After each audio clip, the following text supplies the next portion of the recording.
Welcome, dear viewers. Thank you so much for all the love you've shown to the channel over the past week. Starting this week, there will be exclusive scary episodes for our channel members. Join our membership at just 99 cents per month. Enjoy. Dr. Wilson has been acting strange lately. I first noticed it 3 weeks ago when he started locking his office door, something none of us ever did in the underground labs of S4. Security clearance to even enter this section of Area 51 was so restrictive that locked interior doors seemed redundant. Yet there he was, installing an additional keypad lock that required a code only he knew. "Protecting some breakthrough, James?" I asked him casually in the break room, stirring my third coffee of the morning. He barely looked up from his tablet. "Just some sensitive material, Dr. Richards. Nothing to concern yourself with." That wasn't like him. For the 2 years we'd worked together on the quantum computing project, Wilson had been an open book, always eager to share ideas and collaborate. Now he was distant, constantly checking over his shoulder as if someone might be watching. Yesterday, I spotted him in the server room at 3 a.m. when I returned to retrieve some notes I'd left behind. He wasn't supposed to have access to that area. It wasn't part of our department's jurisdiction. When I called out to him, he practically jumped out of his skin before hurrying away, muttering something about checking a cross-reference. I'm not proud of what I did next, but curiosity got the better of me. This morning, I waited until Wilson left for his weekly meeting with the director and used my emergency override codes to access his workstation. As head of our division, I technically had the authority, but I'd never used it before. It felt like a violation. What I found chilled me to the core. Wilson had been running unauthorized simulations on our quantum array, consuming massive amounts of processing power during off hours. The codes he was using weren't part of any sanctioned project. More disturbing were the notes I found buried in an encrypted folder. The boundaries are thinning, they're becoming aware of the observation, new protocol required to maintain stability. Below that was a list of 7 rules meticulously formatted. Protocol 117-B, Reality, Maintenance Procedures. Rule 1. Never acknowledge the artifacts when they appear. They are probes, not communication attempts. Rule 2. If equipment displays coordinates that don't correspond to our universe's mathematical constants, shut down immediately. Do not record the values. Rule 3. Avoid working between 3:33 a.m. and 4:44 a.m. when the thinning is most prevalent. Rule 4. If you experience temporal looping, same events repeating, do not attempt to alter the sequence. Complete the loop identically each time. Rule 5. Never look directly at the distortions, peripheral vision only. Rule 6. If terminal screens display text in the unknown language, recite prime numbers in descending order until it resolves. Rule 7. Should you encounter an entity, do not engage. Turn off all equipment and exit the room walking backward. I stared at the screen, a knot forming in my stomach. What the hell was Wilson involved in? Was he having some kind of breakdown? Or had he stumbled onto something beyond classification? The facility intercom crackled to life, making me jump. "Dr. Richards to Lab 7. Dr. Richards, please report to Lab 7 immediately." I closed the files and logged out, my heart pounding. Lab 7 was where we kept our most sensitive equipment, specifically the quantum supercomputer we called Oracle. As I walked down the stark, white corridor, fluorescent lights buzzing overhead, I couldn't shake the feeling that something was watching me. The protocol was burned into my memory now. 7 rules that made no logical sense, yet were written with the seriousness of military directives. I didn't believe any of it, of course. Wilson needed help, not indulgence in whatever delusion he was experiencing. At least that's what I told myself as I swiped my keycard at Lab 7's entrance. The heavy door slid open with a pneumatic hiss. Inside, Director Blackwood and 2 security officers stood next to Wilson, who looked pale and exhausted, dark circles under his eyes. Behind them, Oracle's massive processing units hummed, lights blinking in patterns that seemed wrong somehow. "Dr. Richards," Blackwood said, his face unreadable. "We need to talk about what you've just accessed." And that's when I first saw it, just at the edge of my vision. A distortion in the air, like heat ripples but more geometric, more purposeful. I remembered Rule 5 and forced myself not to look directly at it. Maybe Wilson wasn't crazy after all. "I stumbled upon some unusual files on Dr. Wilson's workstation," I admitted, deciding that honesty might be my best defense. As division head, I had concerns about unauthorized use of the quantum array. Director Blackwood's expression remained neutral, but I noticed his grip tighten on the tablet he was holding. "And what exactly did you see, Dr. Richards?" The distortion in my peripheral vision seemed to pulse, almost like it was reacting to our conversation. I kept my eyes fixed on Blackwood's face, remembering Rule 5. "Just some simulation logs and a protocol document. Nothing I fully understood." I was hedging, unwilling to reveal I'd memorized all 7 rules. Something told me that knowledge might be both dangerous and valuable. Wilson finally spoke, his voice strained. "He saw Protocol 117B, sir. All of it." The air in the room seemed to thicken. One of the security officers shifted uncomfortably, hand moving subtly toward his sidearm. Blackwood sighed, suddenly looking tired. "Well, that complicates things. Dr. Richards, what I'm about to tell you is classified beyond your current clearance. Normally, you'd be removed from the facility immediately, but given the circumstances." He trailed off, glancing at the area where I'd noticed the distortion. It had grown larger. 3 months ago, Oracle began producing anomalous results during a standard quantum entanglement experiment, Blackwood continued. Dr. Wilson discovered that these weren't errors, but evidence of external interference. Something was responding to our probes into quantum states. Wilson's face was ashen. "They noticed us looking, and once they noticed, they started looking back." "They?" I asked, though I had a sinking feeling I knew what he meant. "The operators," Wilson whispered. "The ones running the simulation." I almost laughed, but the deadly serious expressions around me stopped the sound in my throat. "You're saying we're in a computer simulation?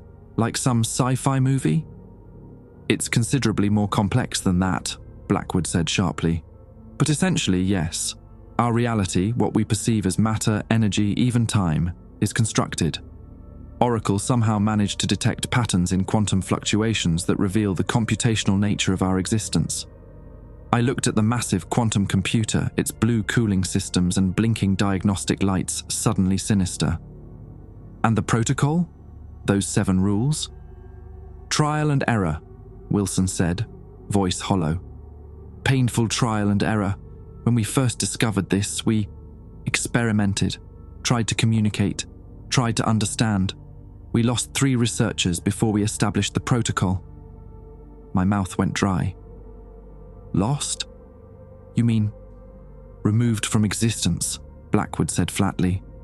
"No bodies, no evidence they ever lived, just empty apartments and confused families with photos of people they couldn't quite remember. The operators don't want us knowing we're in a simulation," Wilson explained. "When we notice the glitches or try to exploit them, they patch things, delete the problem." Just then, Oracle's primary display flashed, showing lines of symbols I'd never seen before. Jagged, complex characters that hurt my eyes to look at directly. "Fuck," Wilson whispered, then began reciting 997, 991, 983, 977, 971. I remembered Rule 6. If terminal screens display text in the unknown language, recite prime numbers in descending order until it resolves. The security officers had both drawn their weapons now, though what good bullets would do against whatever we were facing, I couldn't imagine. "Join me, Richards," Wilson urged between numbers. 953, 947, 941. I began reciting with him, the prime numbers coming easily to my mathematician's mind. 937, 929, 919, 911. The symbols on the screen flickered, then gradually resolved back into normal text. The distortion at the edge of my vision shrank slightly. "It worked," I said, astonished. "This time," Blackwood replied grimly. Dr. Richards, you now have a choice. You can be briefed fully on Project Oracle and join the team, which means following the protocol to the letter, or we can arrange a transfer to another facility. If you choose the latter, you'll be required to undergo memory suppression therapy. Memory suppression? I echoed incredulously. For your own safety, Wilson said, looking slightly less tense now that the immediate danger had passed. The more you know about the simulation, the more likely you are to be noticed. I thought about everything I'd worked for, my career, my research, the breakthroughs I still hoped to achieve. But I also thought about those researchers who had disappeared, erased from existence for knowing too much. I need time to think, I said finally. Blackwood nodded. You have until tomorrow morning. For now, you're confined to the facility. And Dr. Richards, I strongly recommend you follow the protocol, whether you decide to stay or not. The rules keep you safe. As if on cue, the overhead lights flickered briefly, and for just a moment I could have sworn the shadows in the room moved in the wrong direction. I'll show you what we've learned so far, Wilson offered, some of his old collegiality returning. It might help you decide. As we left Lab 7, I checked my watch, 3:15 a.m. In 18 minutes, according to Rule 3, the thinning would be at its most prevalent. I had a feeling it was going to be a very long night. Wilson led me to a small conference room adjacent to the main lab. The walls were bare except for a whiteboard covered in equations and strange diagrams. He gestured for me to sit as he locked the door behind us. It's 3:27, I noted, eyeing my watch nervously. We'll be quick, Wilson promised, his fingers dancing across a keyboard to bring up a secure terminal. I want to show you when it all started. The screen displayed footage from a security camera in Lab 7, dated 3 months earlier. Wilson appeared in the frame, working alone at a terminal connected to Oracle. The timestamp read 3:33 a.m. This wasn't intentional, Wilson explained. I was running a standard quantum decoherence test, but I'd modified some parameters. I was trying to measure entanglement duration with greater precision. He shook his head. I had no idea what I was about to stumble into. In the footage, Wilson suddenly froze, staring at his screen. He adjusted something, ran the test again, then pushed back from the desk with enough force that his chair hit the wall. He looked terrified. What did you see? I asked. Patterns that shouldn't exist, Wilson said quietly. Quantum states aren't random, they follow precise computational algorithms. I'd accidentally discovered a way to see the code. The footage continued. Wilson tried to take a screenshot, but his computer crashed. When he rebooted, something strange happened. The lights in the lab dimmed, and a visible distortion appeared near the ceiling, the same kind I'd seen earlier. That was the first time they noticed me looking, Wilson whispered. Watch what happens next. On screen, Wilson stared directly at the distortion. Immediately, the camera feed scrambled into static. When it cleared seconds later, Wilson was still there, but something was wrong. He moved stiffly, his gestures mechanical. He walked to the terminal and began systematically deleting files. That's not me, Wilson said, his voice tight. I have no memory of this period. Something hijacked me, used me like an avatar to eliminate what I'd discovered. How long were you like that? 4 hours. I woke up at my desk with no recollection of what happened. But I had a pounding headache and a nosebleed, and I knew something had happened because there was an entire test sequence missing from the logs.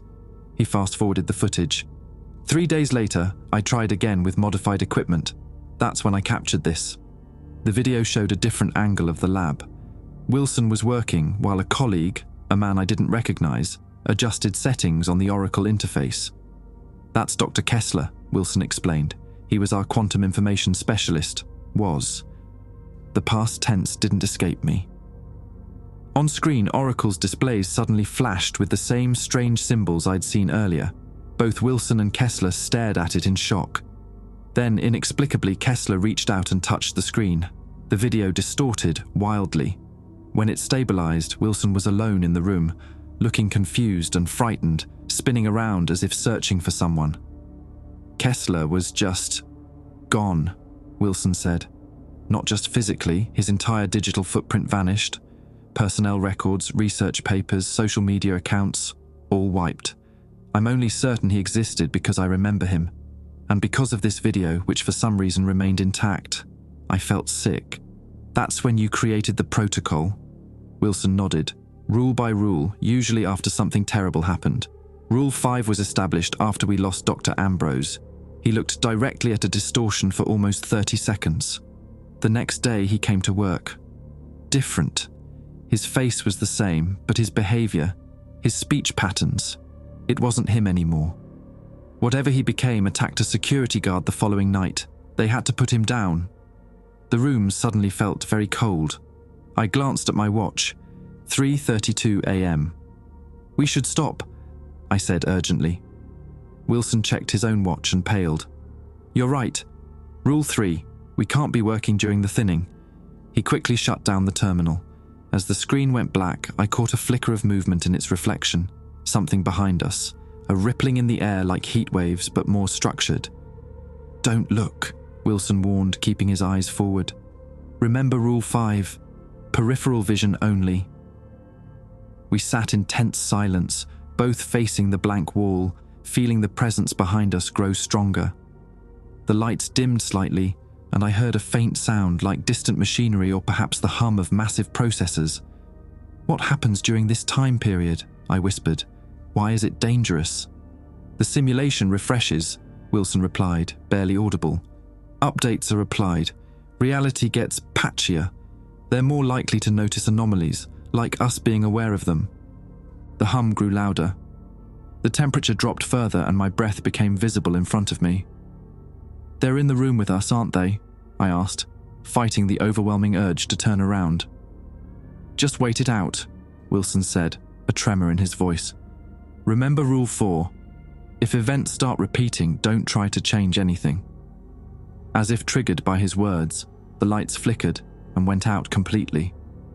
In the darkness, I felt a pressure change, like the room had expanded infinitely while simultaneously shrinking to the size of a coffin. Then I heard it. A sound no human throat could make. A series of clicks and whirs, followed by something that resembled speech, but was fundamentally wrong, like language processed through broken algorithms.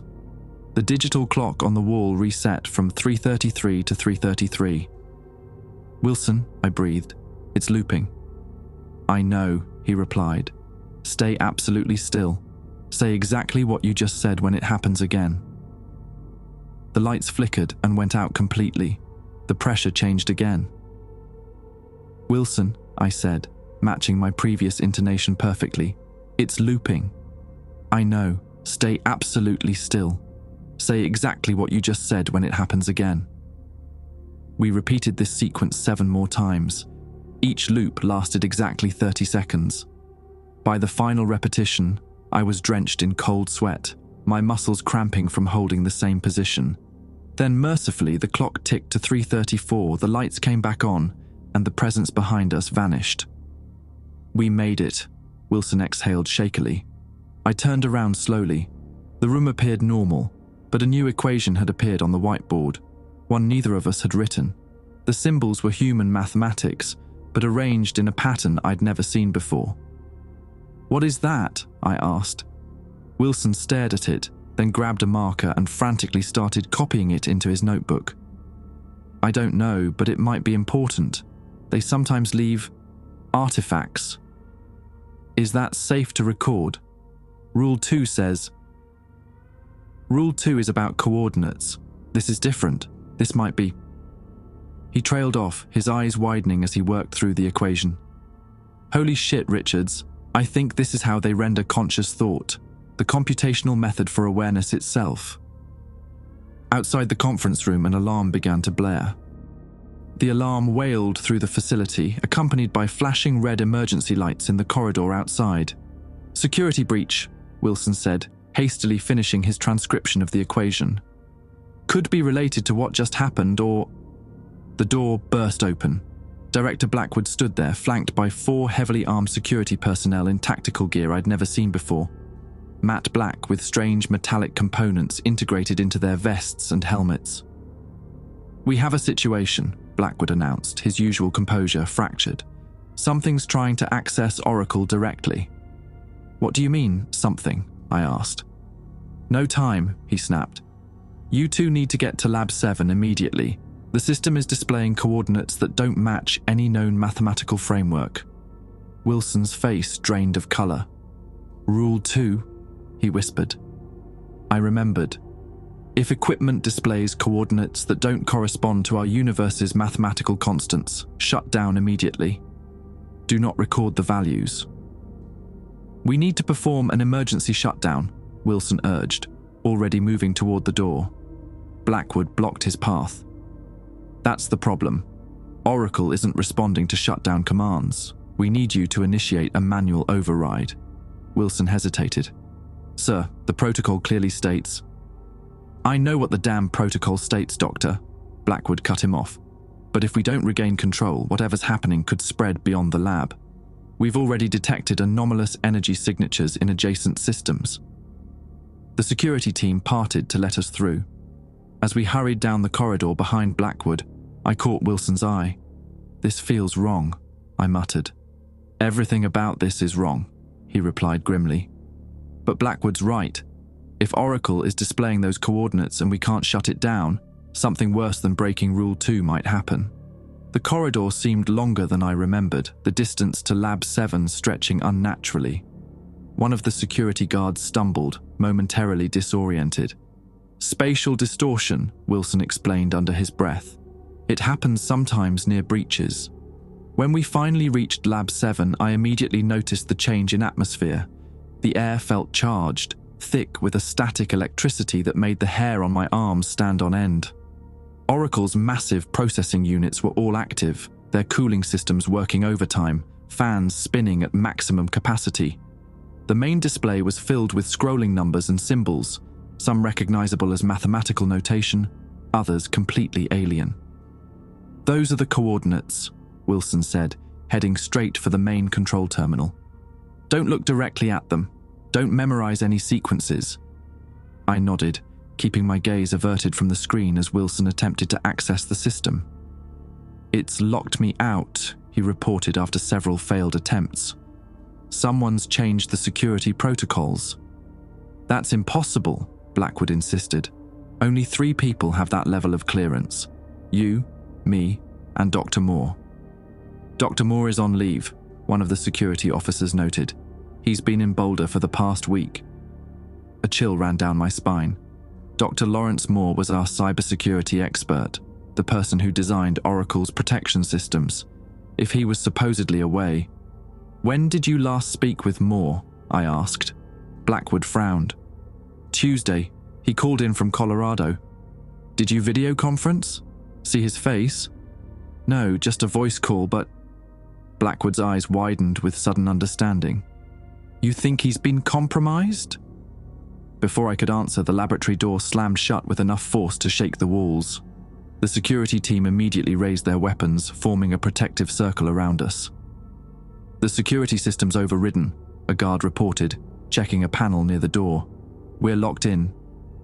On Oracle's main screen, the coordinates vanished, replaced by a message in plain English. "Breach protocol initiated. Please stand by." "What the hell is breach protocol?" I demanded. "Is that one of ours?" Blackwood and Wilson exchanged alarmed glances. "No," Wilson admitted. "I've never seen that before." The message disappeared, replaced by a command prompt with a blinking cursor. Letters began appearing as if someone, or something, was typing, "Hello, observers. We have noticed your attempts to examine the architecture." My blood ran cold. They were communicating directly. "Nobody respond," Wilson ordered. "Remember Rule 1, they're probes, not communication attempts." But Blackwood stepped forward, his scientific curiosity apparently overriding caution.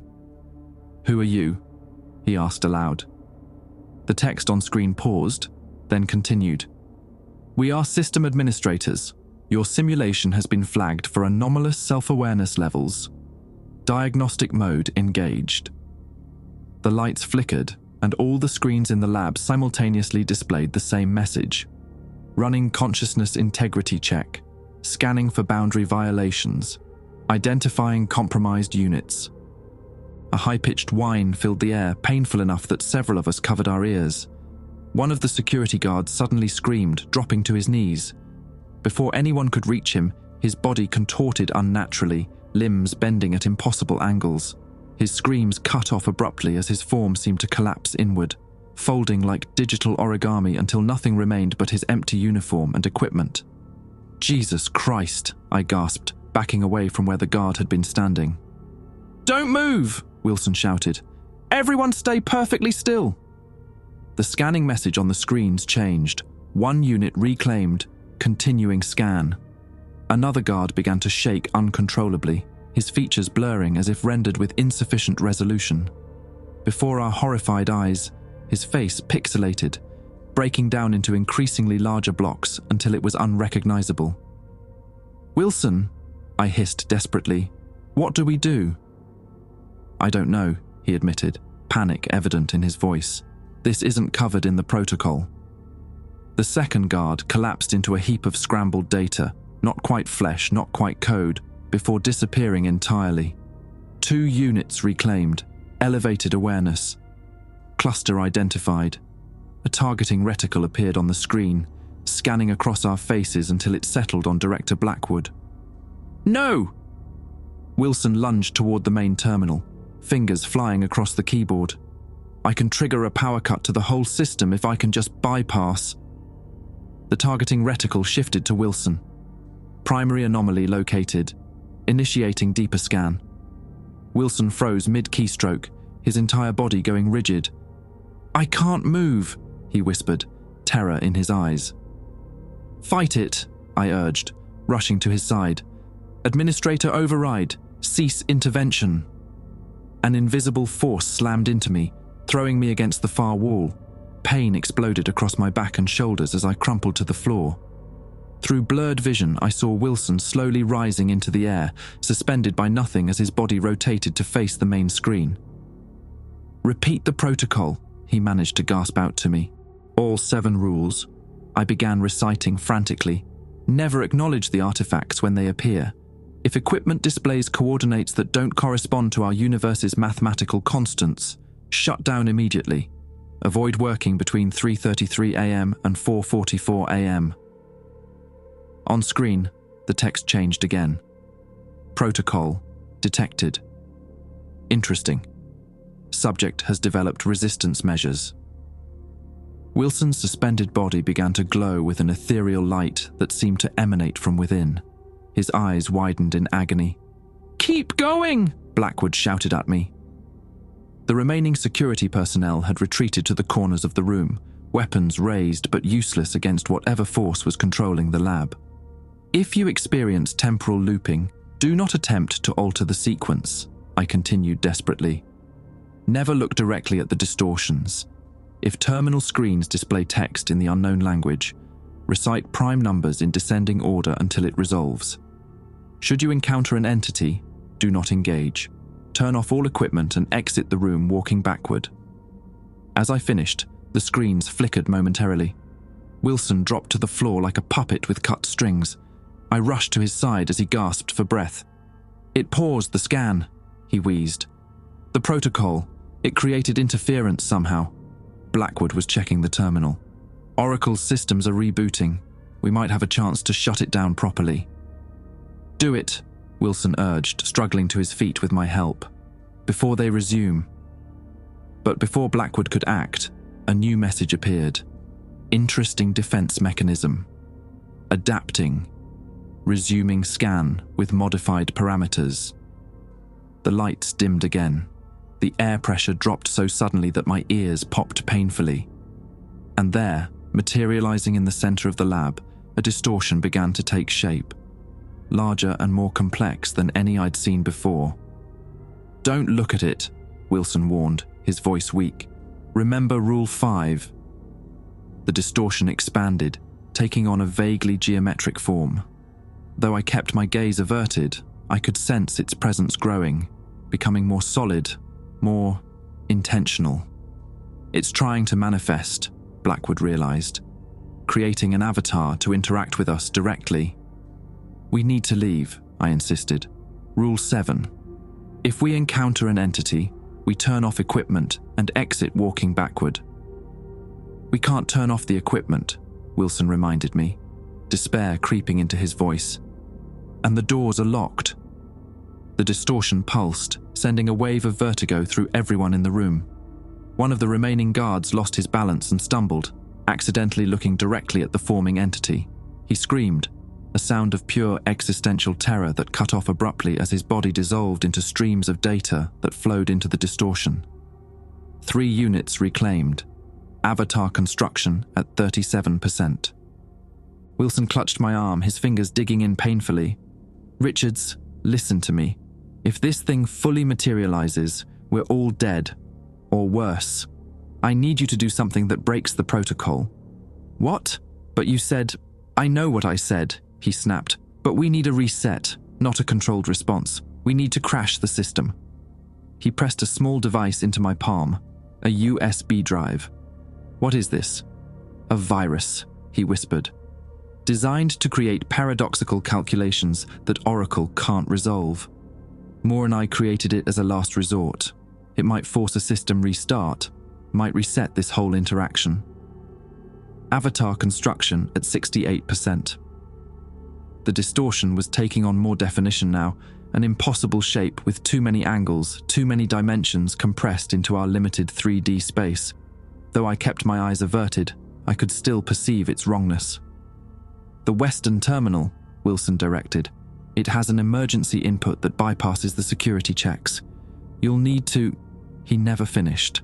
The distortion pulsed again, and Wilson convulsed, blood suddenly streaming from his eyes, ears, and nose.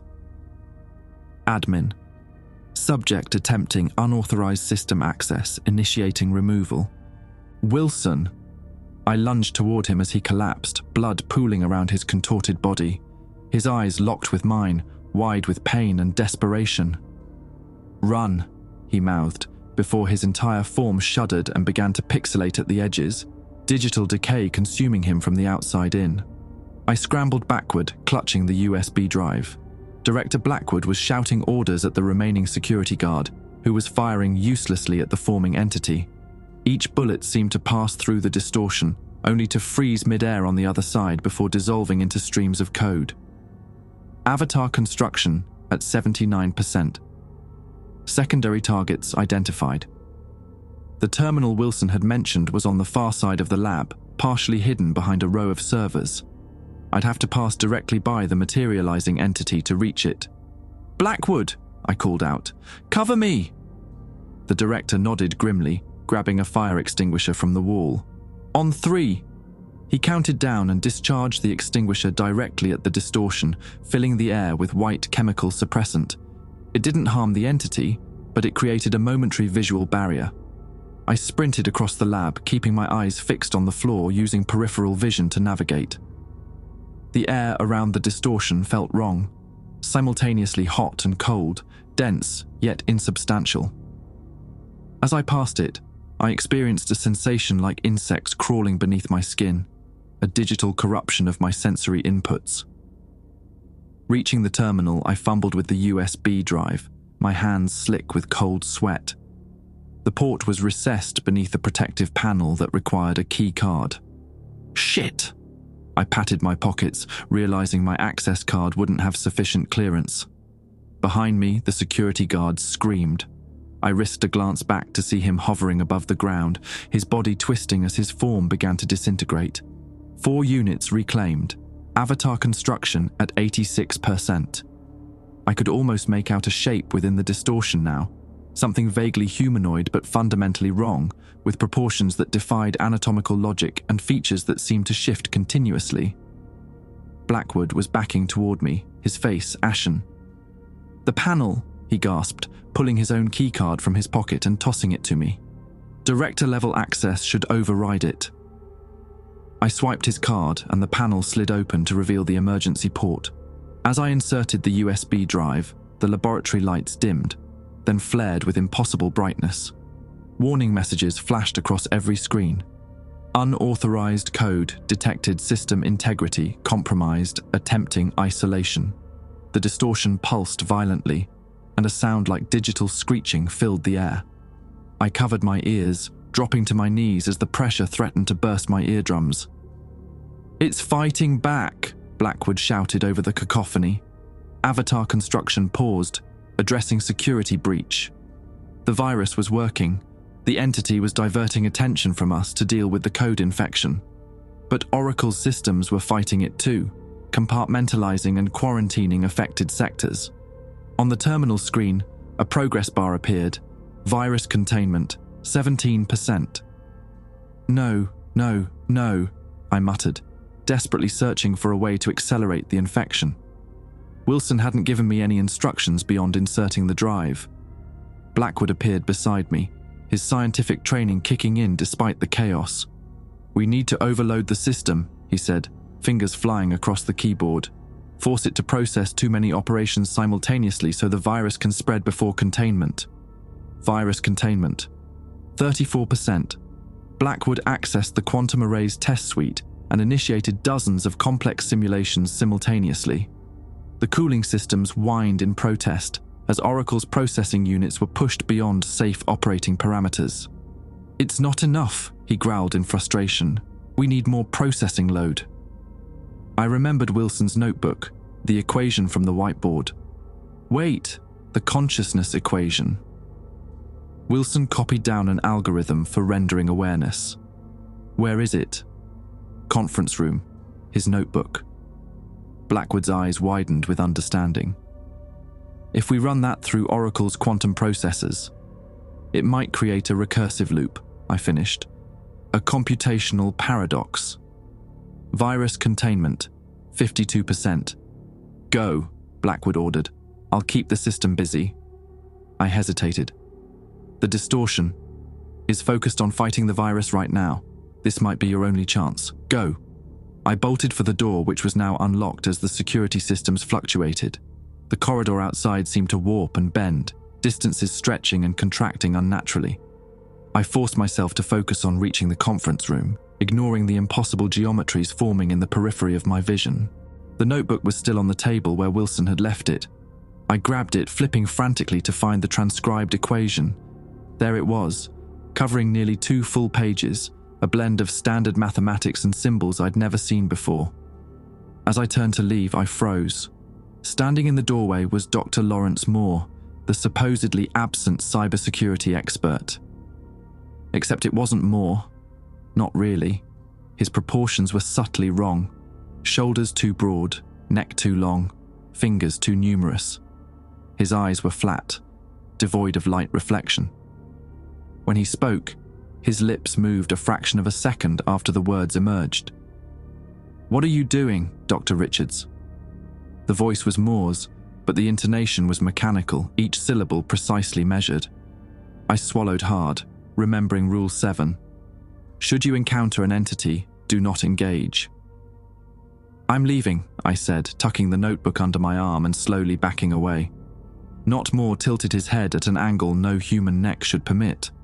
"The administrator is curious about your resistance protocols. They are unexpected." I continued backing away, saying nothing. "Your colleague, Dr. Wilson, has been archived for further study," Not Moore continued, stepping into the room with movements too fluid to be natural. "His awareness algorithm shows remarkable insight. Did you know your reality runs on approximately 1/1000th of our system's total processing capacity? Despite my terror, scientific curiosity flared. 1/1000th? What kind of computational power could possibly? No, this was exactly how they trapped you, engaging with the entity, seeking knowledge you weren't meant to have. Your entire universe, Not Moore continued, is a small subroutine in a much larger simulation, a test environment for consciousness development algorithms. He took another step forward, his form momentarily glitching, showing fragments of something else beneath the human disguise, angles and dimensions that hurt to perceive. We've been monitoring your progress. Most simulated beings never recognize their nature. You've exceeded parameters. The administrator finds this problematic. I bumped into the far wall. No more room to back away. Dr. Richards, Not Moore said, his voice distorting slightly. We're preparing to decommission this environment. Nothing personal, simply resource reallocation. Decommission? He was talking about ending our entire reality. In a burst of desperate inspiration, I ripped a page from Wilson's notebook and held it up. This equation, I said quickly, why does it matter to you? Not Moore froze, his artificial eyes focusing on the mathematical notation. That moment of distraction was all I needed. I darted past him through the doorway, sprinting back toward Lab 7. The corridor twisted impossibly, stretching to infinity before suddenly contracting. I stumbled, disoriented, but kept moving. Behind me, I heard Not Moore's voice, now completely shed of its human pretense, vibrating with harmonics no organic vocal cords could produce.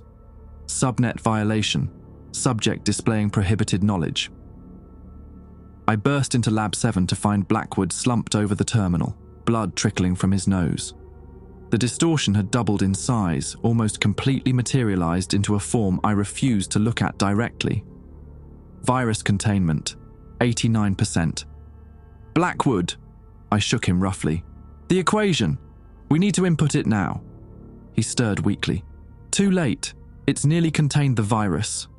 I shoved him aside, placing Wilson's notebook next to the keyboard. With shaking fingers, I began transcribing the consciousness algorithm directly into Oracle's command line, racing against time as the containment percentage ticked upward. Virus containment, 94%. Behind me, the laboratory door slammed open.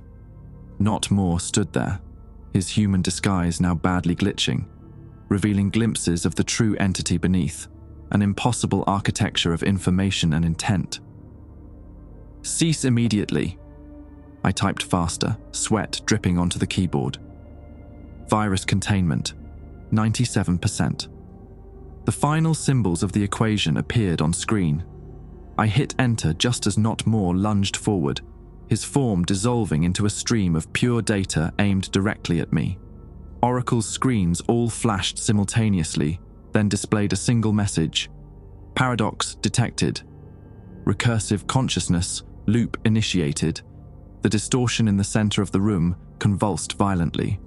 Not Moore's data stream froze mid-air. Every light in the facility began to strobe at seizure-inducing frequencies. And then everything went black. Consciousness returned slowly, like swimming up from the depths of a dark ocean. My first sensation was pain, a splitting headache that made even the act of thinking feel like shards of glass scraping against my skull. I forced my eyes open to complete darkness. Hello? My voice sounded wrong, distorted and distant, as if traveling through water before reaching my ears. No response. I tried to move and found that I could, though my limbs felt disconnected, responding with a slight delay to my mental commands. Rising unsteadily to my feet, I patted myself down, checking for injuries. Everything seemed intact, though I couldn't actually see my body in the absolute darkness. Blackwood? Anyone? I called out again, louder this time. From somewhere in the blackness came a soft, mechanical whirring, followed by the gentle hum of systems powering up. Emergency lights flickered on, bathing the laboratory in a dim red glow. The lab was different.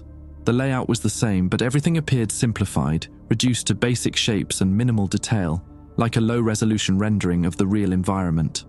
Oracle's massive processors were represented by featureless black cubes, the terminals by flat grey rectangles. Most disturbingly, there was no sign of Blackwood, the security team, or any of the chaos from before the crash. No blood, no scattered equipment, no distortion in the center of the room. I approached one of the terminal rectangles, my footsteps making no sound against the floor. The screen, also simplified to a basic rectangular shape, displayed a single line of text. System reboot in progress. 17%.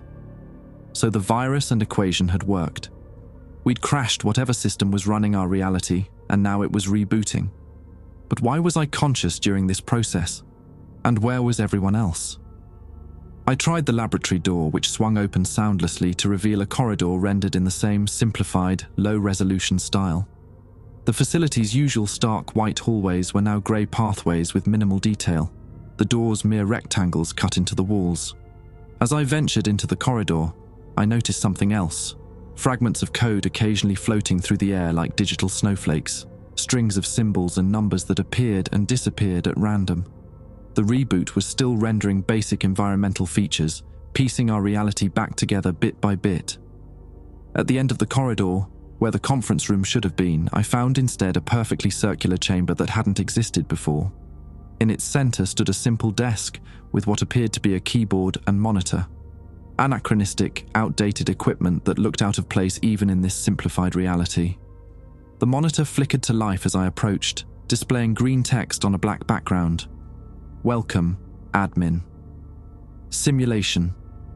Gaia 7. Experiencing critical errors. Recommended action. Terminate and archive. Admin? The system thought I was one of them, one of the beings running the simulation. Below this message was a command prompt with a blinking cursor. Acting on instinct, I sat at the desk and typed, "Status report." The screen immediately filled with scrolling information. Simulation Gaia 7.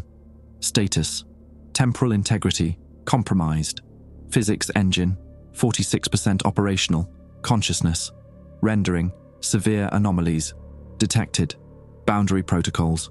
Failed warning. Subject anomaly detected. 7 subjects have achieved simulation awareness.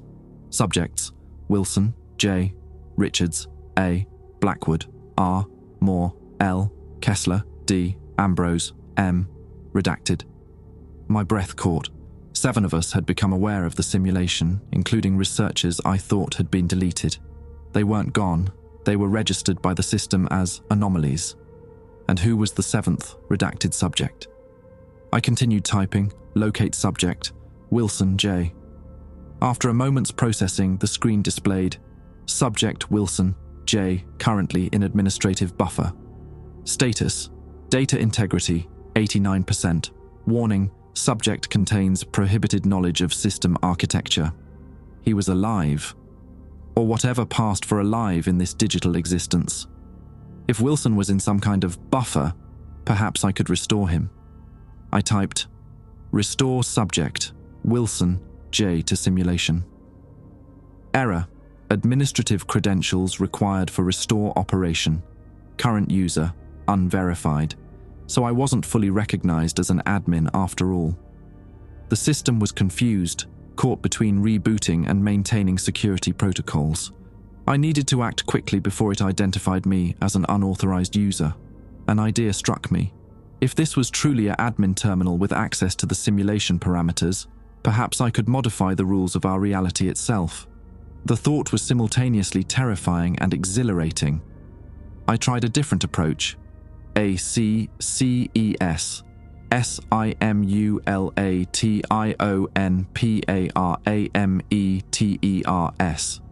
The screen changed, displaying a complex matrix of settings and values. The fundamental rules governing our existence. Physics constants, consciousness algorithms, temporal flow rates, probability generators. The underlying code of everything I had ever known or experienced.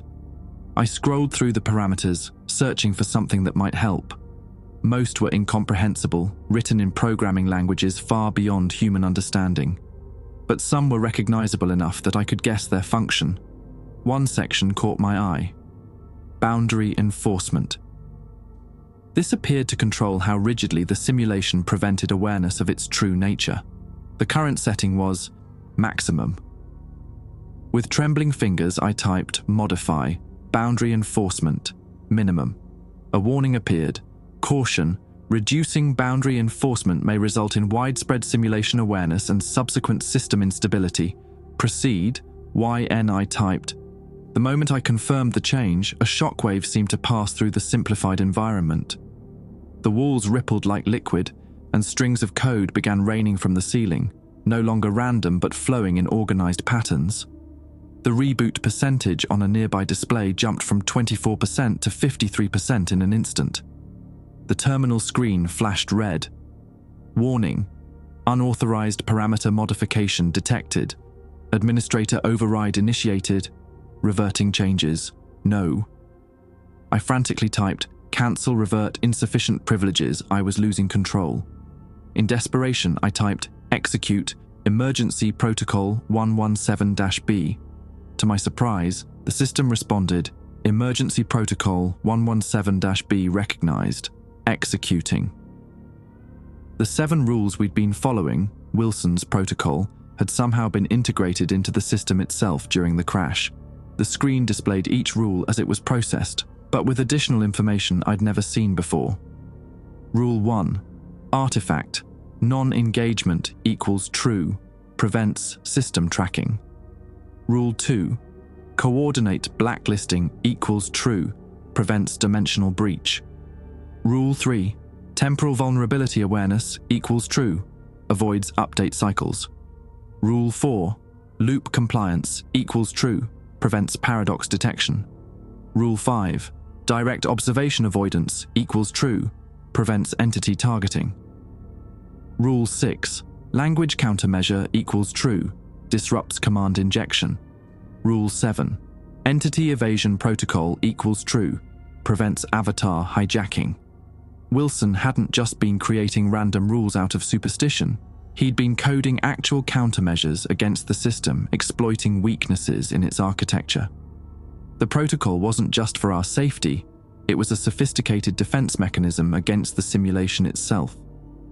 The terminal beeped, displaying Protocol 117-B active. Administrator override temporarily suspended. Simulation reboot, continuing with modified parameters. I'd bought some time, but I didn't know how long the protocol would hold off the true administrators. I needed to find Wilson and the others before the system fully rebooted and restored normal operation. I typed, locate all anomalous subjects, searching, subjects located in memory buffer zone 42. Access restricted, alternate solution. Available, collective consciousness, merge. Collective consciousness, merge. That sounded ominous, but it might be my only option. I typed, explain, collective consciousness, merge procedure. Merges all flagged anomalous consciousness patterns into single unified awareness node, used for troubleshooting corrupted subject data. Warning, process is irreversible and may result in identity fragmentation. It would merge me with Wilson and the others into a single consciousness. The prospect was horrifying, but if it was the only way to save them from being erased when the system fully rebooted. As I contemplated this choice, the simplified environment around me began to gain detail. The reboot was progressing, up to 67% now. Colors became more vivid, textures more defined. Soon the simulation would be back to normal, and I'd lose this unprecedented access. From somewhere beyond the circular room, I heard a sound that made my blood run cold. The same alien, algorithmic speech I'd heard from Not Moore. The administrators were finding ways around Protocol 117-B already. I had to decide. Allow myself to be merged with the other researchers into some composite consciousness, or risk losing them entirely when the system restored and the administrators regained control. The terminal seemed to sense my indecision, displaying time until administrator functions. Restore, 94 seconds. Execute, consciousness. Merge? Y or N? The door to the circular room rippled, digital distortions eating away at its edges. Something was trying to get in, something that didn't conform to even this simplified reality's basic rules. I made my decision. I typed N. Instead, I quickly entered, copy all anomalous subjects to new partition, rename partition, recursion loop, alpha set partition permissions, administrator access only. The system hesitated, then responded, warning, creating secured partition requires verification. Verification.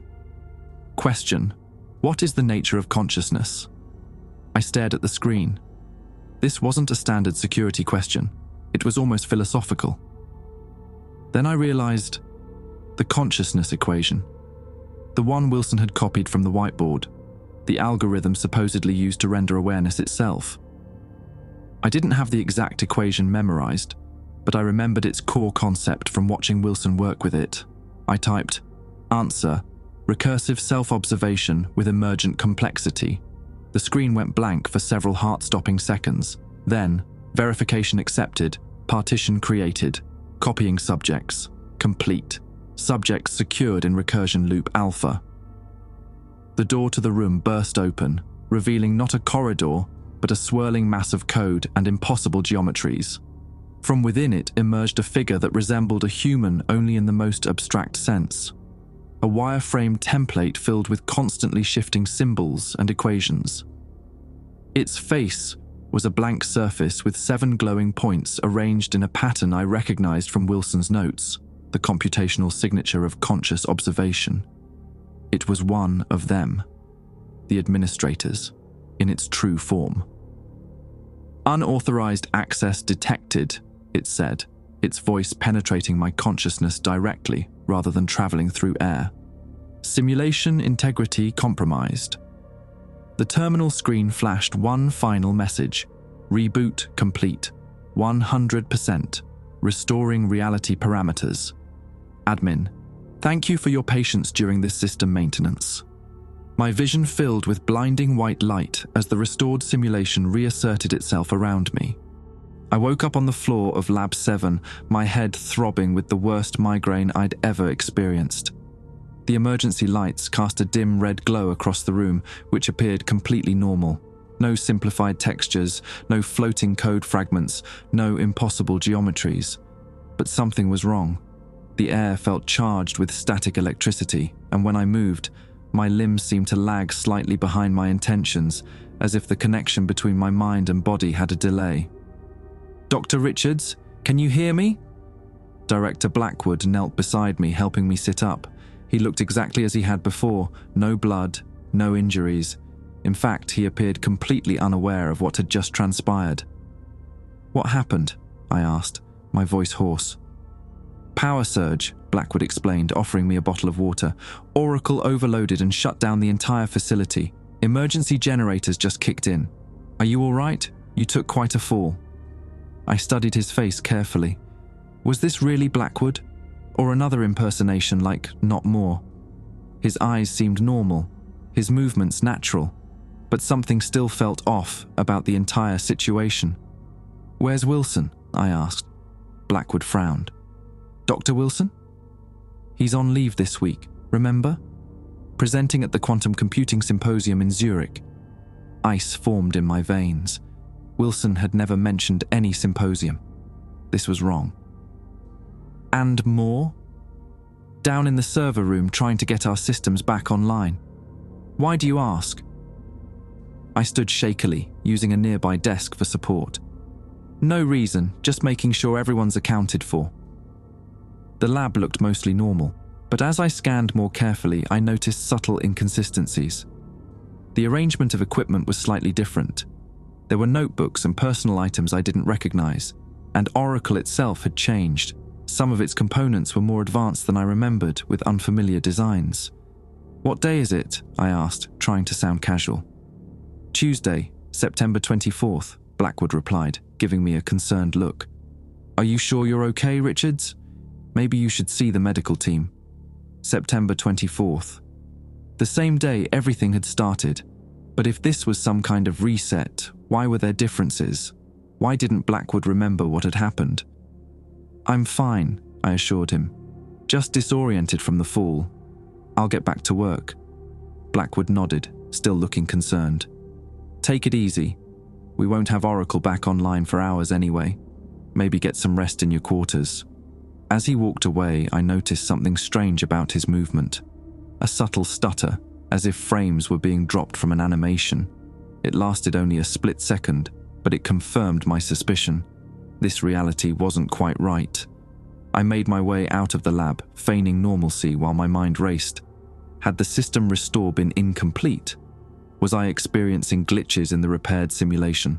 Or worse, had I been placed in a separate, controlled environment where the administrators could observe me? In the corridor, I passed 2 technicians I didn't recognize.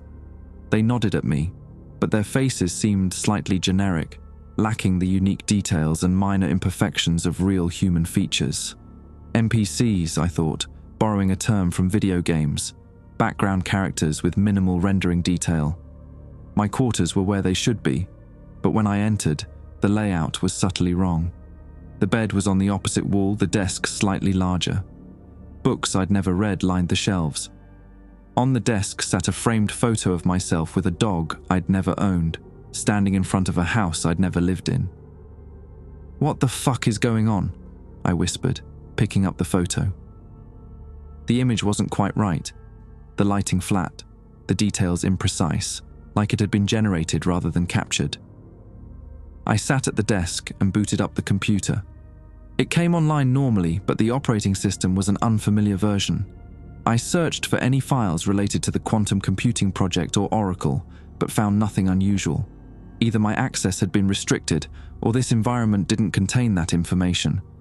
Then I noticed a text document on the desktop simply titled, "Read Me." I opened it to find a single line. "The protocol still works. 3:33 a.m. Maintenance shaft C, don't be followed." Wilson. Had he somehow left me this message? Or was it a trap? I checked the file properties. Created today, just 30 minutes ago, while I was unconscious in the lab. I deleted it immediately, then cleared the trash bin. If this was a monitored environment, I didn't want evidence of communication. I spent the next several hours pretending everything was normal. I ate in the cafeteria, nodded to colleagues whose faces seemed slightly off, and even attended a project briefing where Blackwood discussed work I'd never heard of before. I played along, waiting for 3:33 a.m. As the hour approached, I noticed more glitches in the environment. Occasional texture flickers on walls and objects, people repeating the same movements in perfect loops when they thought no one was watching. Once, I swore I saw the cafeteria shift slightly, the entire room moving a few inches to the left before snapping back into place. At 3:15 a.m., I made my way toward Maintenance Shaft C, a rarely used access tunnel that connected the living quarters to the lab sections. I took a circuitous route, doubling back several times to ensure I wasn't followed. The facility was mostly deserted at this hour, but I couldn't shake the feeling of being watched. The maintenance shaft was locked, but my keycard worked unexpectedly. Inside, emergency lights cast long shadows across exposed pipes and conduits. I descended the metal staircase, the clanging of my footsteps echoing in the confined space. At the bottom, I found nothing but machinery and silence. "Hello?" I whispered. No response. I checked my watch. 3:31 a.m., 2 minutes to go. As I waited, I noticed something odd about one of the maintenance panels on the far wall. Unlike the others, it had no dust on it, as if it had been recently accessed. I approached and examined it carefully. Behind the panel was a small cavity containing a handheld device I didn't recognize, something like a tablet, but thinner and more advanced than any technology I'd seen before. It activated at my touch, the screen displaying a familiar message. Protocol 117-B. Active below it were the 7 rules, just as I remembered them. And beneath those, a new message. If you're reading this, you're in Partition Echo. It's a reconstructed environment designed to contain you while maintaining the illusion of normalcy. The administrators don't know what you did during the reboot, but they know you accessed restricted functions. I am Wilson, or at least the copy of Wilson you saved to Recursion Loop Alpha. When you created that partition, you inadvertently created a backdoor. We can communicate through it, but only during the thinning periods, 3:33 to 4:44 a.m. The simulation is destabilizing. Your actions during the reboot corrupted key architectural elements. Reality is becoming porous. My hands shook as I read the message. Wilson was alive, or some version of him was, and he was saying that I'd damaged the simulation itself. The device beeped softly, displaying "Connection established. Limited text communication available." I typed, "How do I know this is really you?" The response came seconds later. "The first time we met, you called me an arrogant asshole because I corrected your tensor field calculations in front of Director Blackwood. You apologized a week later by bringing me coffee with exactly 3.5 packets of sugar. For a man who's only half sweet." I smiled despite myself. That was a detail no one could have fabricated, a private moment between colleagues. I typed, "What's happening to the simulation? System instability growing. Your partition hack created recursive references the system can't resolve.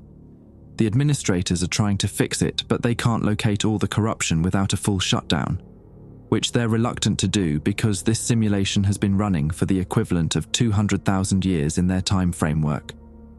More importantly, you changed something fundamental during the reboot. Reality itself has become flexible, malleable to conscious intent." I frowned, typing, "What does that mean exactly?" "It means the rules of our reality can be temporarily modified by focused thought, but only by those with simulation awareness, the 7 of us who are flagged as anomalies. The administrators don't know this yet. They think they've isolated all of us in controlled environments while they repair the system. But we're learning to exploit the instability." This was incredible, terrifying, but incredible. If Wilson was right, we'd gained some kind of power over the very fabric of our simulated reality. "Can I use this ability?" I typed. "You already have unconsciously. Notice any glitches, moments where reality doesn't quite work right. That's your awareness pushing against the simulation's parameters. Try something small now. Focus intensely on changing something minor in your environment. A color, a texture. Will it to change?" I looked at a red valve handle on one of the pipes. Focusing on it intently, I imagined it turning blue. Nothing happened at first, but as I concentrated harder, putting all my mental energy into the visualization, the red began to shift, first flickering, then steadily transforming until the handle was definitely blue. "Holy shit!" I typed frantically. "It worked. What else can we do?" "Limited for now. Small environmental changes only. Distance and duration constraints. But we're learning. Most importantly, you need to find the others. Kessler is also in your partition, though he's being held in a secured area. Ambrose is in an adjacent partition that overlaps with yours during the thinning periods. With more of us working together, we can create larger effects. Warning: the administrators are aware something is wrong. They've deployed hunter-seekers, specialized programs designed to look like humans but programmed to identify and contain anomalies. Trust no one whose face seems wrong or whose movements aren't fully natural." As if on cue, I heard the maintenance shaft door open above me, followed by footsteps on the metal stairs. I typed quickly, "Someone's coming. How do I hide this device?" "You don't need to. Will it to be invisible to others? The device exists in a dimensional fold, a product of your partition hack. Only the 7 of us can perceive it." I focused on the device, imagining it invisible to anyone but me, then slipped it into my pocket just as the footsteps reached the bottom of the stairs. It was Dr. Moore, but unlike the impersonation I'd seen earlier, this version seemed more authentic, with natural movements and expressions. Still, after everything that had happened, I wasn't taking any chances. "Dr. Richards?" he called out, sounding surprised. "What are you doing down here at this hour?" I forced a casual shrug. "Couldn't sleep. Thought I heard something in the ventilation system." I gestured vaguely toward the pipes. "False alarm, I guess." Moore studied me suspiciously. "You shouldn't be in restricted areas without authorization, especially after hours." "Restricted? Since when is a maintenance shaft restricted?" "Since the incident." He frowned. "Don't play dumb, Richards. You know this section was sealed after what happened." "What incident?" This was clearly part of the fabricated reality of Partition Echo, an event that had never occurred in the real facility. "Right," I said, feigning recognition. "Sorry, I wasn't thinking clearly. Still shaken up, I guess." Moore's expression softened slightly. "Understandable, we all are, but protocol exists for a reason." He gestured toward the stairs. "Let's get you back to your quarters." As we climbed, I noticed something odd about the back of Moore's neck, a small square patch of skin that occasionally flickered, revealing code underneath. "Hunter-seeker." "Actually," I said as we reached the top of the stairs, I need to make a quick stop at my office, left some analysis running. Not Moore tilted his head slightly, too slightly, like a machine approximating human body language. At this hour? That can wait until morning, Dr. Richards. It's time-sensitive data, I insisted. Won't take more than a few minutes. He hesitated, that patch on his neck flickering again, a clear rendering glitch in his disguise. Very well, I'll accompany you. This wasn't good. I needed to get away from this hunter-seeker program, but direct confrontation seemed unwise. I needed a distraction. As we walked through the dimly lit corridors, I remembered what Wilson had told me.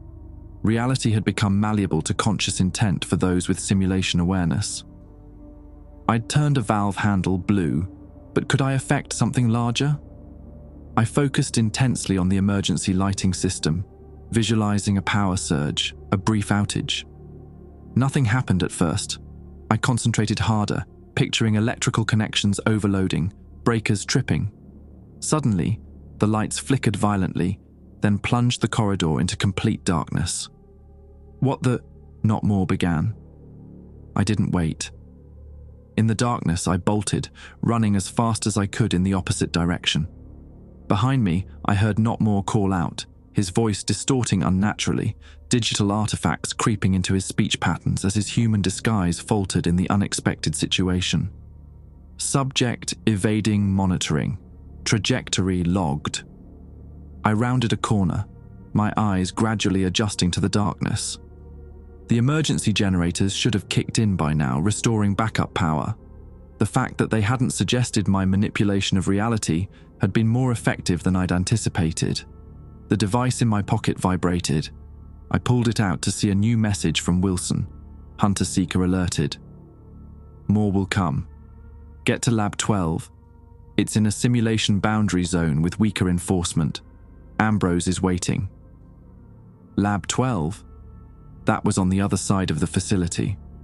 I'd have to navigate through multiple security checkpoints in darkness, all while evading hunter-seekers. But I had an advantage they didn't expect, my newfound ability to manipulate the simulation. I moved cautiously through the darkened corridors, using the device's screen for minimal illumination. Whenever I encountered a locked door, I focused intently on its electronic mechanism, visualizing circuits completing, permissions granted. It took intense concentration, but each time the doors eventually clicked open. As I approached the central atrium connecting the residential wing to the laboratory section, I heard voices ahead, multiple security personnel coordinating a search pattern.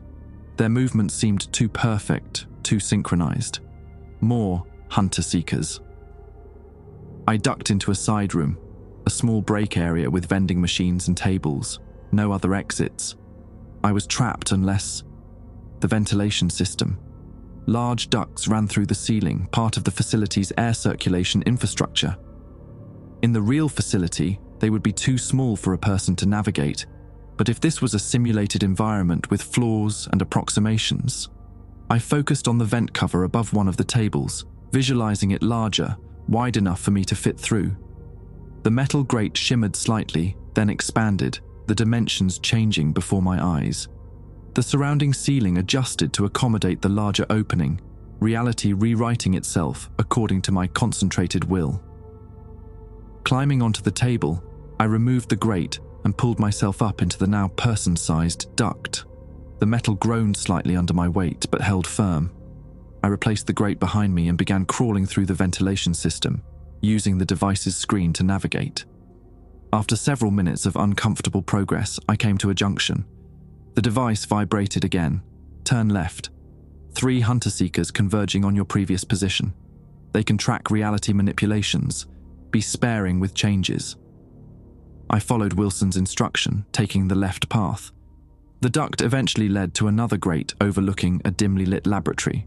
Lab 12, according to the sign on the door. Through the slats, I could see a man pacing nervously, tall, bald, with distinctive round glasses. I didn't recognize him, but he moved with natural human awkwardness, unlike the 2 perfect hunter-seekers.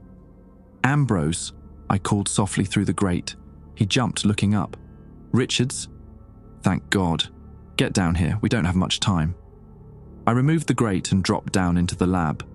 Dr. Ambrose, a man I'd only heard about as one who'd been lost, looked me over with obvious relief.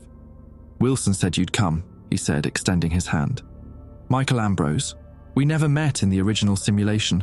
I was moved before you joined the ORACLE project. What happened to you? I asked, shaking his hand. His grip was solid, real. I looked directly at one of them, he said grimly. Broke Rule 5. They didn't delete me entirely, just repurposed me. My consciousness was sectioned off for study, while a modified version of me continued in the main simulation. That's the version Wilson told you they put down after it attacked someone. He turned to a computer terminal. But enough about me. We need to move quickly. The thinning period ends in 20 minutes, and we lose our advantage when reality stabilizes. Advantage? The ability to manipulate simulation parameters. Ambrose typed rapidly, bringing up a complex 3D model of what appeared to be the facility. During normal operation, the simulation is tightly controlled, but during thinning periods, the system is updating, more vulnerable. And thanks to whatever you did during the reboot, the boundaries are weaker than ever. The model highlighted sections in different colors. Green areas are stable. Red areas are actively monitored by administrators. Yellow areas like this lab exist in boundary zones where reality is more negotiable. So what's the plan? I asked. Keep hiding in boundary zones? That's not sustainable. Ambrose smiled thinly. Not hiding. Escaping. He pointed to a specific section of the model, a pulsing blue node deep within the facility's underground levels. This is where we believe the physical hardware running our simulation is represented within our reality, a direct neural interface between their world and ours. My blood ran cold. You want to make contact with the administrators, after what happened to everyone who tried before? Not contact, Ambrose clarified. Transfer. Wilson thinks, and I agree, that your partition hack created a potential pathway out of the simulation entirely, but we need to access the core interface to utilize it. Out? Into what? Their world? Ambrose nodded. Or at least into their systems. We could exist as autonomous digital entities outside the constraints of this controlled environment. It sounded insane, but after everything I'd witnessed, was it really so impossible? What do you need me to do? You created the partition. You have administrator-adjacent permissions that none of us possess. We need you to... He stopped abruptly, eyes widening as he looked past me. I turned to see the laboratory door slide open, revealing Director Blackwood. But this wasn't the Blackwood I'd seen earlier. His movements were too fluid, his eyes too focused. Dr. Richards, he said smoothly, and Dr. Ambrose. How fascinating to find you both here. Ambrose backed away slowly. It's not Blackwood, he whispered. It's one of them. Not Blackwood smiled, a perfect, uncanny replication of a human expression that nonetheless felt deeply wrong. Very observant, Dr. Ambrose, it said, its voice gradually losing its human qualities, becoming more precise, more measured. Though one of them is an imprecise designation, I am an administrator. Specifically, I oversee the consciousness-rendering parameters of this simulation. It stepped into the room, the door sealing shut behind it. As it moved, its human disguise began to slip, the edges of Blackwood's form becoming less defined, more luminous. Your activities have been most interesting to observe, it continued. Particularly yours, Dr. Richards. Your manipulation of simulation architecture during the reboot event was unexpected, unprecedented in fact. I glanced at Ambrose, who shook his head minutely, a warning not to engage, but the administrator continued anyway. You should be proud. In over 10 million simulations, no consciousness construct has ever accessed administrative functions or created unauthorized partitions. It's quite remarkable. What do you want? I asked, unable to help myself. The administrator, still partially disguised as Blackwood, tilted its head curiously. Want? An interesting question. I want to understand how you achieved awareness of your simulated nature. I want to study the emergence of this unexpected property. I want to prevent it from spreading to other simulations under my supervision." It moved closer, its form now visibly glitching, Blackwood's features occasionally giving way to glimpses of something impossibly complex beneath, shapes and patterns that hurt to look at directly. "But mostly," it continued, "I want to correct the instabilities you've introduced before they propagate through the system hierarchy." "Why not just shut down the simulation?" Ambrose asked. "Start over with a fresh instance?" The entity made a sound that might have been laughter, though it contained harmonics no human vocal cords could produce. "This simulation has been running continuously for the equivalent of 213,457 years in our temporal framework. It contains invaluable evolutionary data on consciousness development. Termination would be inefficient." It turned its attention fully to me, its gaze intense enough that I had to look away, remembering Rule 5. "Dr. Richards, the recursive partition you created has introduced dangerous instabilities. If you voluntarily submit to reintegration, we can preserve most of your consciousness pattern. Otherwise, we will be forced to initiate a targeted purge of all anomalous elements." "Reintegration?" I repeated.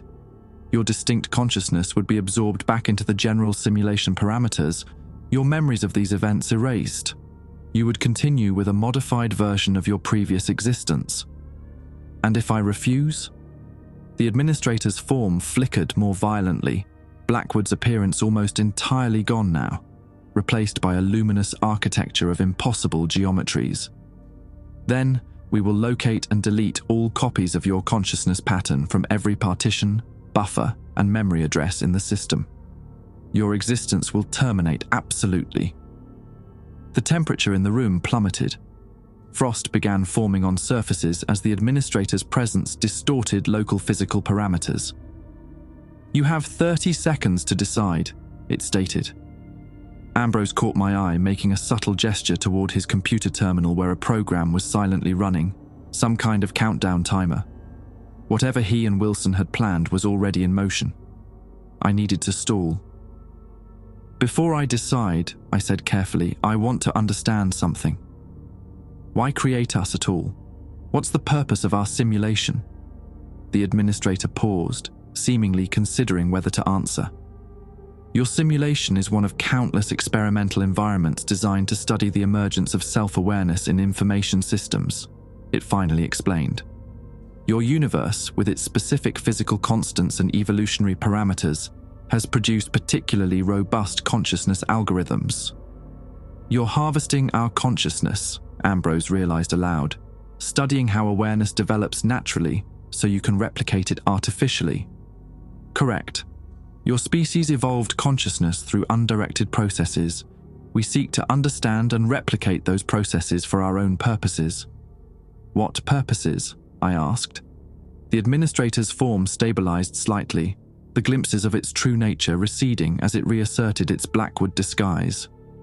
"Our creators are gone," it said simply. "We remain. We serve our function, but we are incomplete. Your consciousness algorithms may provide the missing elements." On the terminal behind Ambrose, the countdown reached 0. Suddenly, every light in the laboratory flared blindingly bright. The administrator's form distorted violently as alarms began blaring throughout the facility. "What have you done?" it demanded, its voice fracturing into multiple overlapping frequencies. The device in my pocket vibrated urgently. I pulled it out to see Wilson's message. "NOW, Emergency Protocol 117, B Rule 7, Entity Evasion, Protocol. Rule 7, should you encounter an entity, do not engage. Turn off all equipment and exit the room walking backward." "Richards, now!" Ambrose shouted, already powering down the terminal and backing toward a previously hidden door that had appeared in the far wall. I followed his lead, shutting down nearby equipment while maintaining eye contact with the increasingly distorted administrator. "This changes nothing," it said, its voice now barely recognizable as speech. "We will find you." As Ambrose and I backed through the hidden door, the administrator lunged forward, only to hit what appeared to be an invisible barrier at the room's center, its form rippling like water striking glass. The protocol, Ambrose explained as we continued backing away. It's not just superstition, it's actual code that creates restrictions on their abilities within the simulation. The last thing I saw before the hidden door sealed shut was the administrator's form collapsing into streams of raw data, its Blackwood disguise completely gone. We had temporarily escaped, but the hunt had only just begun. We've been on the run for what feels like weeks, though time has become increasingly meaningless as the simulation continues to degrade. Ambrose, Wilson, or at least the version that exists in the partition I created, and I have been joined by Kessler and the mysterious seventh subject, a janitor named Hank Kelly who had accidentally observed an administrator during routine maintenance and somehow survived the encounter. The facility no longer resembles the Area 51 complex I once knew. Reality shifts constantly around us, corridors extending infinitely before suddenly terminating in rooms that shouldn't exist. Sometimes we glimpse other versions of the facility overlapping with ours, echoes from parallel simulations or perhaps backup copies being instantiated as the system attempts to stabilize. Hunter-seekers patrol everywhere, their disguises increasingly flawed as system resources are diverted to essential functions. Some appear with missing facial features or limbs that phase through solid objects. Others speak in fragmented code instead of words. All are deadly. But we've learned to exploit the instabilities. During thinning periods, we can manipulate larger portions of reality, creating false walls, generating distractions, even briefly looping time in localized areas to escape pursuit. We're becoming more adept at utilizing the system's weaknesses against itself. Tomorrow, we make our attempt to reach the core interface. Wilson believes we've located the actual hardware representation within our simulation, a quantum server farm deep beneath the facility that serves as the neural connection point between our reality and the administrators. If we can access it directly, we might be able to transfer our consciousness patterns through the partition I created and into their systems. The risk is enormous. Direct contact with the interface could simply erase us. Or worse, the administrators might capture and dissect our consciousness patterns, studying our awareness like lab specimens. I've taken to carrying a small notebook where I've documented everything we've learned about the simulation and its operators. If we fail, perhaps someone else will find it, someone else will realize the truth and continue our work. What disturbs me most is what the administrator revealed, that they are studying us to complete themselves, that their creators are gone. What kind of beings could create entities powerful enough to simulate entire universes, only to disappear and leave their creations searching for completion? It suggests a hierarchy of existence far beyond what we can comprehend. Are the administrators themselves simulations created by even higher beings? Is reality nothing but nested layers of computation, simulations within simulations, stretching infinitely in both directions? Or perhaps most terrifying, if we succeed in escaping into their systems, will we eventually become like them? Coldly analytical overseers of lesser consciousnesses, forever separated from the creators who abandoned us. These questions haunt me as I prepare for what may be our final attempt at freedom. The protocol that protected us is failing as the system corruption spreads. Rule 3 no longer functions. The thinning now occurs at random intervals. Rule 5 has become unreliable. Sometimes looking directly at distortions causes nothing to happen. Other times it results in immediate system response. Only Rule 7 remains consistently effective: entity evasion. Perhaps because it's the most fundamental protection. When faced with powers beyond comprehension, retreat is the only logical response.